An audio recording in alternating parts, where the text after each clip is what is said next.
Bonsoir à tous, il est presque 19h, l'heure de retrouver votre information régionale puis nationale. Bienvenue dans le 19-20.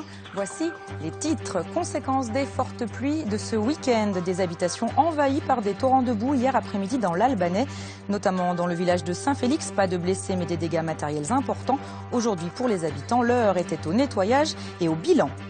De nouveaux pensionnaires au parc des Aigles du Léman en Haute-Savoie, des petits rapaces de nos montagnes nés ce printemps qui font l'objet de soins tout particuliers pour réussir à atteindre l'âge adulte, à découvrir dans notre dossier montagne.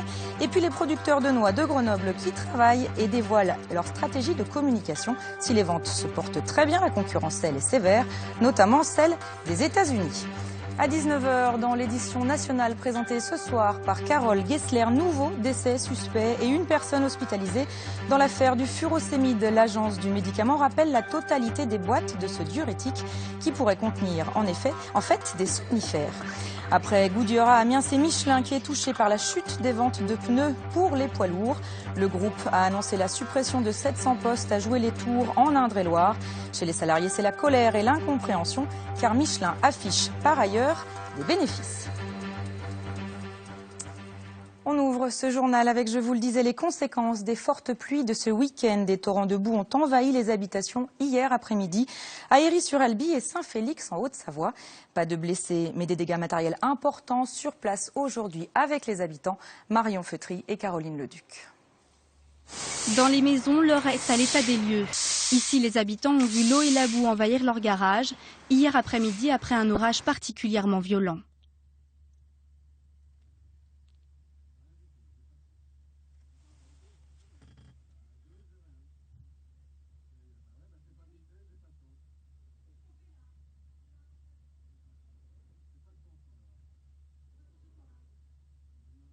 Alors, on a un petit problème technique. On passe à la justice à présent et l'ouverture ce matin à Annecy du procès de Lucien Godard, ancien élu de Monétier-Mornex en Haute-Savoie. L'homme d'une cinquantaine d'années est accusé d'avoir tué sa femme en mai 2011. Les précisions de Nathalie Rapuc-Mulac et Gilly. Ma mère me défendait. Elle était très protectrice vis-à-vis de moi. Un jour, je me disais que ça finirait mal. Le fils de Lucien Godard était présent le jour du drame. Jeudi 19 mai 2011, vers 18h30, Lucien Godard rentre chez lui et comme souvent, il se dispute avec son fils. Comme souvent, sa femme Christina prend la défense de l'adolescent qui s'enferme dans la chambre. Lucien Godard s'emporte, il va chercher un pied de biche et tente de défoncer la porte de la chambre de l'adolescent. Ce dernier est effrayé, il prend la fuite par la fenêtre. La querelle se poursuit alors entre le couple. Lucien Godard, excédé, finit par étrangler sa femme avant de mettre le feu à la maison. Le corps sans vie de sa femme est retrouvé le lendemain dans les décombres. Aujourd'hui, au procès, les avocats de la défense tentent de comprendre ce drame.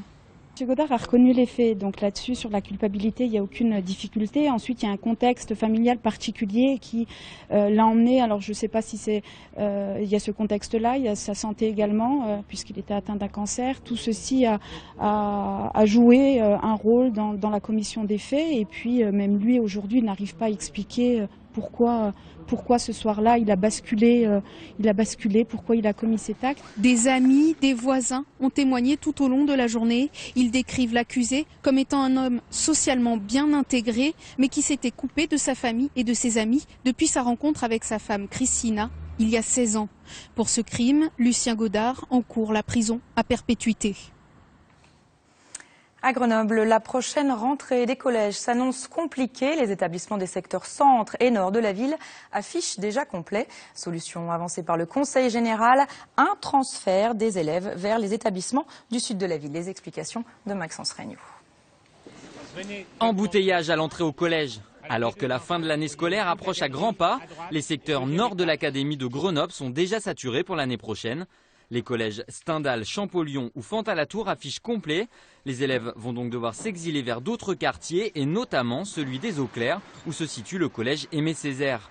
Les parents d'élèves sont donc inquiets et en mars dernier, le collectif Collège de proximité a vu le jour. Il demande la construction d'un nouveau collège, ce qu'a catégoriquement refusé le Conseil général. Le manque de place viendrait de la mauvaise répartition des élèves. Les établissements du centre et du nord de Grenoble sont pleins, ceux plus au sud sont vides. Et un chiffre frappant a été mis en avant par le Conseil général.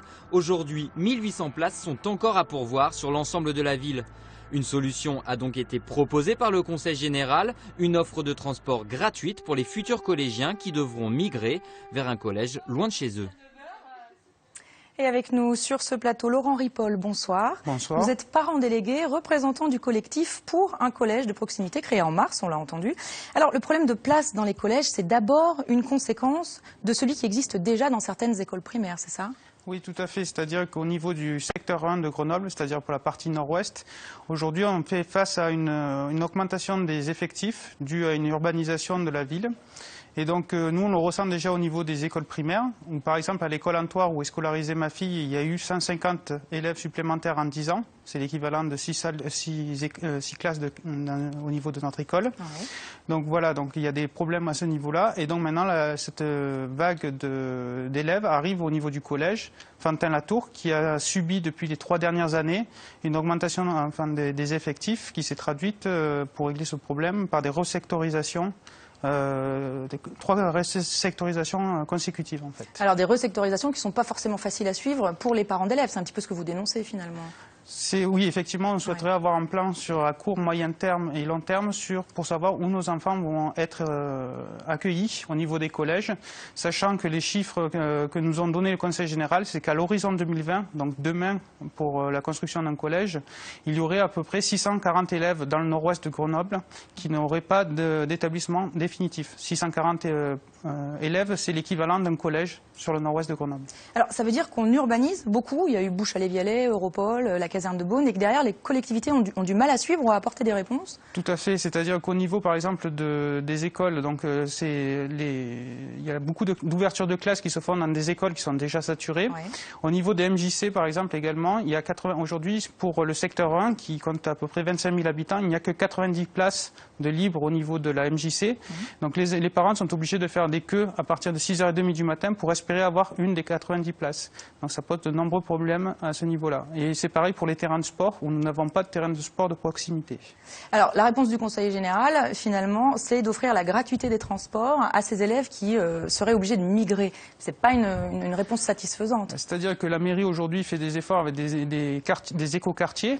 Donc en fait des quartiers écologiques et donc maintenant offrir des transports, faire transporter 1500 élèves dans tout Grenoble pour répondre à ces problématiques d'urbanisation qui n'est pas bien maîtrisée, ça nous pose quelques soucis effectivement. Des élèves jeunes aussi souvent, c'est ça? Oui, c'est des élèves qui peuvent avoir jusqu'à 12 ans. Ouais. Nous ce qu'on craint aussi également c'est que des élèves se déplacent à pied pour aller par exemple au collège Aimé Césaire qui est situé de l'autre côté du pont de Catane en fait. Il y a 7 voies à traverser et quand on sait que le taux d'accident est plus élevé chez les adolescents, on a beaucoup de craintes à ce niveau-là.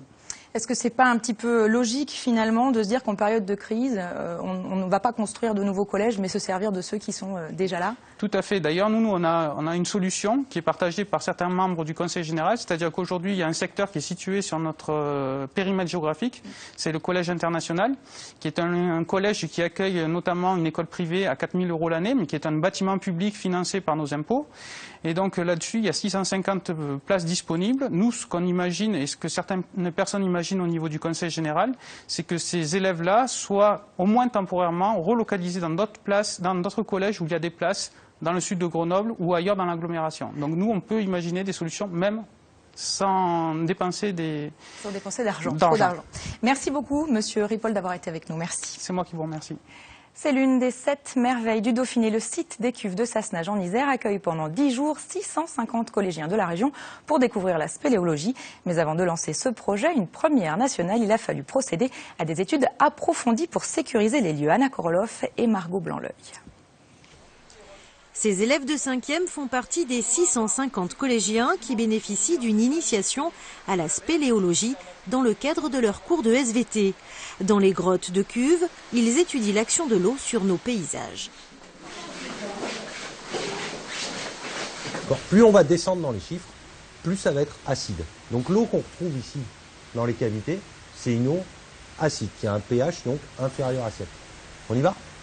Allez. Le parcours de l'eau, les collégiens vont le suivre. Pas de cahier, mais plus d'1 heure de marche pour découvrir un réseau de galeries façonné depuis des millénaires. Un apprentissage ludique mais sportif. Celles qui sont au plafond et qui tombent, on appelle ça des stalactites.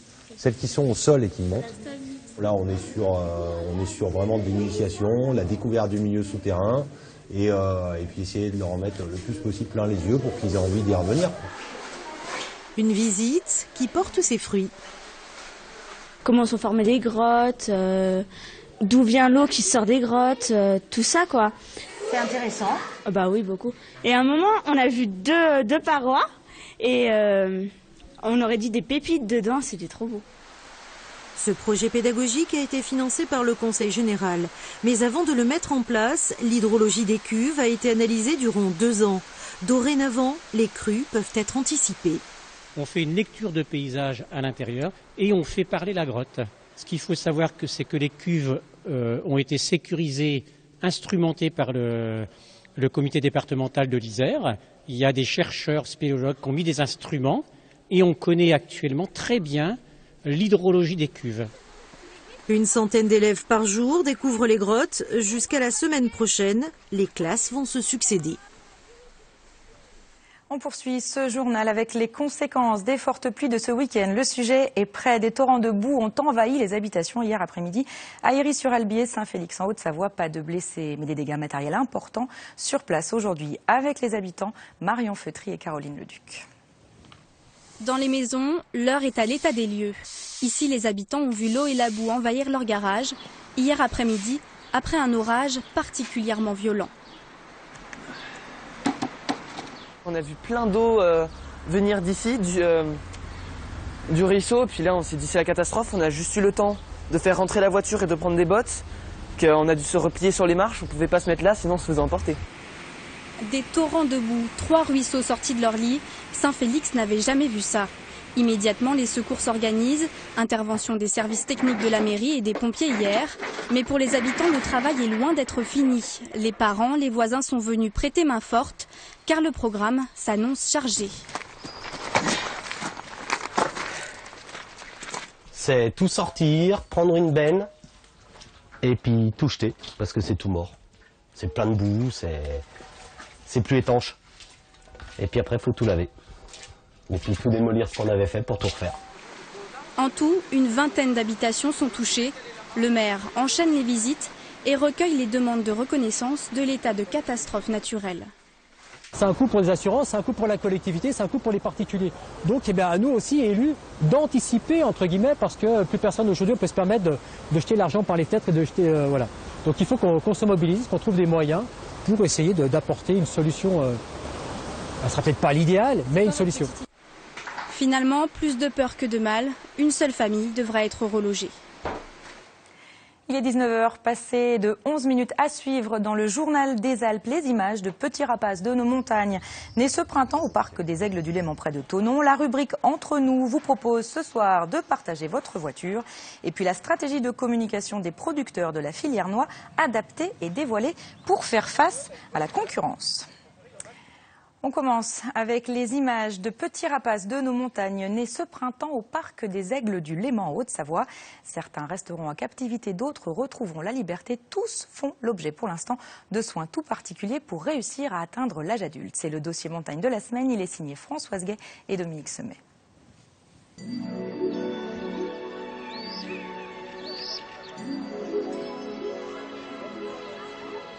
En liberté ou en captivité, les rapaces de nos montagnes ne laissent jamais indifférents. Aigles, vautours, milans ou condors, leur puissance, leur allure, leur envergure impressionnent, d'autant plus que l'occasion de les voir de près est peu fréquente, et celle de les voir tout petits, encore plus rare. Bienvenue dans la nurserie du parc Les Aigles du Léman. Ici, les bébés sont chouchoutés avant et après leur naissance. Donc là, vous pouvez voir ce qu'on appelle un incubateur, donc, qui va nous donner la température, l'hygrométrie. À l'intérieur, on met les œufs qu'on va retourner plusieurs fois dans la journée, comme le feraient les parents. Donc une fois que l'oisillon est à l'écran dans sa coquille, il va la casser, il va éclore. On a le cas ici avec ces deux petits milans qui sont, regardez-les, qui sont mignons tout plein. Doucement les pépins, on va vous donner à manger. Les œufs sont retirés du nid des parents lorsqu'il s'agit d'espèces rares, comme ces petits milans, tout juste âgés de 5 jours. La chance de survie des oisillons passe alors de 70 à 95%. Donc là, c'est un petit mouton au fond qui commence à se mettre debout. C'est les premières fois hein, quasiment qu'il arrive à se mettre debout sur ses pattes. Regardez, c'est tout bancal. Hop là. Donc, alors lui, il a 6 semaines. Donc on commence à le mettre un petit peu dehors. Il faut qu'il voit le soleil, il faut qu'il s'habitue un petit peu à aller dehors. Et puis ça va lui permettre de faire ses premiers petits exercices parce qu'en fait, c'est comme un enfant. Il faut qu'il apprenne à marcher, à bouger ses ailes. Côté biberon, à chaque espèce, un régime spécifique. Poisson, caille ou écrevisse, les produits sont frais, la préparation minutieuse. Le menu doit être adapté à la croissance express des oiseaux. Ces oiseaux qui vont passer de 100 grammes à la naissance quasiment à 3-4 kilos à peine 3 mois. Donc les os se développent de manière incroyable. Et donc on met des compléments qui permettent d'être sûr qu'on a une bonne calcification. Ah, c'est pas pour toi mon gros. Et c'est quoi ça? Oh, mais ça a mangé pour un aigle. Tiens. Donc ça, c'est un petit pigargue à tête blanche, c'est un aigle pêcheur. C'est une espèce qu'on aime beaucoup ici, puisque c'est parmi les espèces menacées sur la planète. Donc on essaye de faire un effort pour essayer de reproduire ces espèces. C'est la première fois qu'on les reproduit, donc on est assez content. Et celui-là a maintenant âgé de 3 mois, donc on commence à avoir les plumes qui poussent. Il lui reste encore 2 mois avant d'être adulte, et puis il va faire ses premiers vols dans sa volière. Là. Conséquence de ce printemps hivernal, moins de naissances cette année, mais curieusement, la reproduction inattendue d'espèces rares, dont voici la mascotte, un bébé condor, du jamais vu en France depuis une dizaine d'années. Il est en train de sortir, on voit bien le bec. Il a commencé ce matin, il va mettre jusqu'à demain je pense pour sortir. Il doit faire une quinzaine de centimètres. Puis après, dans quelques temps, il va faire plus de 3 mètres d'envergure, jusqu'à 3,20 mètres d'envergure pour les plus grands. Né ce week-end, après 52 jours dans son œuf, à quoi ressemblera Petit Condor d'ici quelques mois? Peut-être à son papa. Comme chaque soir, la rubrique Entre nous, présentée par Valérie Chastelan. Bonsoir. Bonsoir Marie. Et ce soir, Valérie, on partage sa voiture. Oui Marie, on parle souvent entre nous de consommation collaborative parce que c'est tendance et puis ça existe. Alors depuis 1 an et demi, le site internet unevoiturealouer.com propose la location de véhicules entre particuliers. Alors ça ne coûte pas cher, ça peut permettre de rentabiliser l'achat d'une voiture et puis bien sûr à terme ça réduit le nombre de voitures sur la route. Il a été calculé qu'une voiture partagée remplace l'utilisation de 10 véhicules et dans les Alpes, ça marche plutôt pas mal. C'est ce qu'ont constaté Aurélie Massé et Johan Etienne. Véronique Pugliese est la propriétaire de ce petit monospace, soigneusement entretenu. Avec, elle ne roule que 5000 km par an. Alors, pour arrondir ses fins de mois, de temps à autre, elle le loue. C'est toujours un petit revenu qui vient... Voilà, quand on s'y attend pas ou quand on en a besoin, c'est vrai que ça peut être pas mal. Ça peut rendre service à des gens qui n'ont pas de véhicule ou qui ne peuvent pas aller travailler ou qui sont en panne de voiture. Ouais. C'est arrivé, ce monsieur qui était venu de l'Ardèche était en panne de véhicule parce qu'il attendait une pièce sur la sienne et du coup il était obligé de louer une voiture. Tout est géré sur ce site, unevoiturealouer.com. Véronique y a déposé son annonce. Les disponibilités de son auto sont indiquées sur un calendrier. Tout est marqué déjà sur le site, hein, le type de la voiture, le modèle, l'année, le kilométrage qu'elle a, l'essence, si c'est un diesel ou pas, si c'est une voiture manuelle ou automatique, et dans l'endroit où elle est. Le prix varie selon le modèle de voiture et la durée de la location. On règle un forfait jour, entre 10 et 40 €, et puis de 6 à 10 centimes par kilomètre parcouru. Le site prélève 20% de la somme globale. Il établit un contrat de location et assure à ses frais le véhicule en tout risque. Dans les Alpes, ça a eu un certain succès puisque finalement les personnes arrivent à Grenoble par exemple en train et là ils peuvent louer le véhicule d'une personne pour aller en station. Surtout que les Grenoblois sont généralement équipés en chaîne ou en pneus neige pour pouvoir sur leur véhicule. Donc ça leur permet d'avoir un véhicule bien équipé pour partir en station pour leur semaine de ski par exemple. Chaque transaction donne lieu à un commentaire visible sur l'annonce. En cas d'excès de vitesse ou de PV de stationnement, pas d'inquiétude, il suffit de faire une demande d'exonération en joignant photocopie du contrat de location et de la pièce d'identité du locataire. Je vous parle maintenant, Marie, de quelqu'un qui ne baisse pas les bras. Il s'appelle Thierry, il habite Voiron en Isère. Thierry, on l'avait rencontré en 2007. Il venait de créer sa petite imprimerie. Malheureusement, il a dû mettre la clé sous la porte et il recherche actuellement un emploi. Alors, pas facile quand on a plus de 50 ans. Il s'est même rendu compte qu'on ne lisait pas ses CV, qu'il finissait directement à la poubelle. Alors, ce comptable de métier a eu une idée originale. Sur 250 CV, j'ai dû avoir 5 entretiens. Vu mon âge, j'ai plus beaucoup d'espoir de trouver du travail. L'idée, c'est remplacer le CV papier et le CV Internet par un CV vestimentaire, on va dire, avec le logo Pôle emploi. Voilà, et une partie du CV au dos. C'est une autre forme de communication et c'est pas plus pire qu'un CV papier ou un CV Internet où on n'a pas de réponse. On n'a jamais vu de personne porter un t-shirt Pôle emploi. C'est vrai que ça fait un peu original, ça fait un peu décalé, mais aussi il faut le prendre aussi un peu avec c'est un peu ludique aussi. On peut en faire pour chercher du travail, mais on peut aussi pour le fun, pour s'amuser, on peut mettre étudiant, on peut mettre retraité, on peut mettre ce qu'on veut, quoi. On peut mettre célibataire ? On peut mettre célibataire aussi si vous cherchez quelqu'un.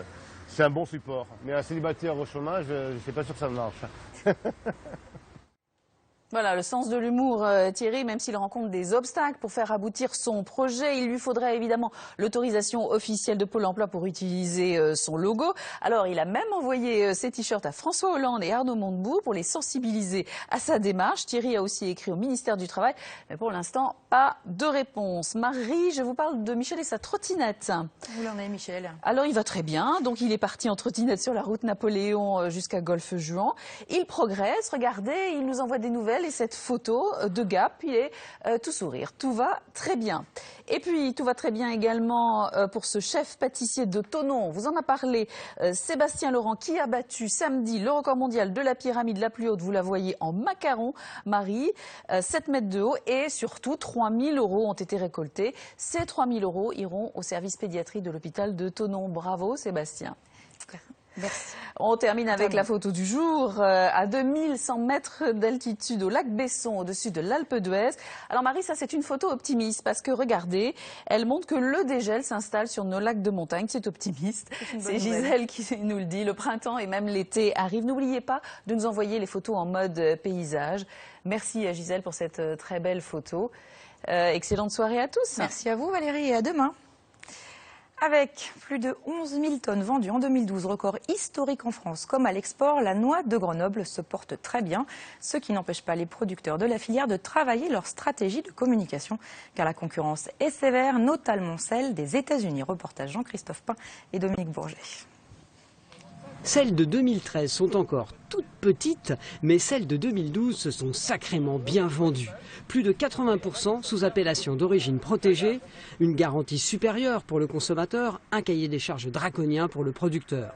Mais le record historique de vente ne s'explique pas seulement par la qualité, en réalité la demande de noix est très largement supérieure à l'offre.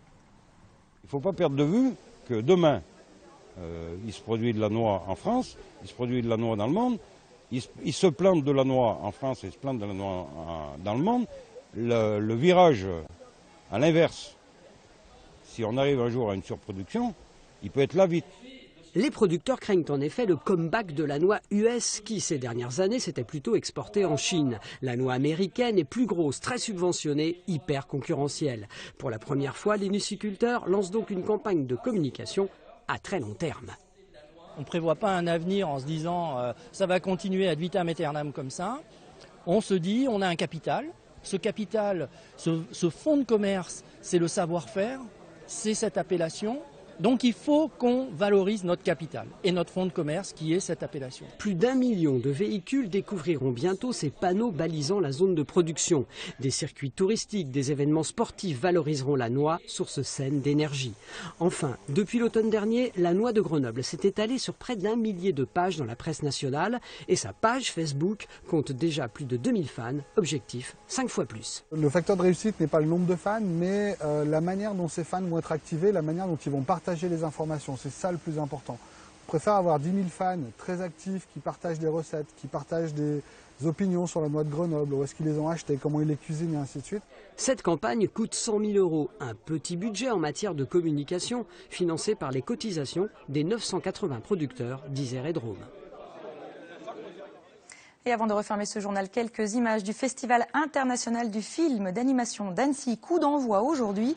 Au programme, comme chaque année, des avant-premières et des projections en salle et en plein air, longs métrages, courts métrages, mais aussi séries télé, films scientifiques ou publicitaires. 400 films en tout venus du monde entier sont à découvrir jusqu'au 15 juin. Reportage complet demain dans notre journal de midi. Et c'est la fin de ce journal. Merci de l'avoir suivi. Tout de suite, votre édition nationale présentée ce soir par Carole Gessler. L'information continue sur notre site internet alpe.france3.fr. Demain midi, vous retrouvez Cédric Picot. Je vous retrouve quant à moi à 19 h. Très bonne soirée à tous sur France 3.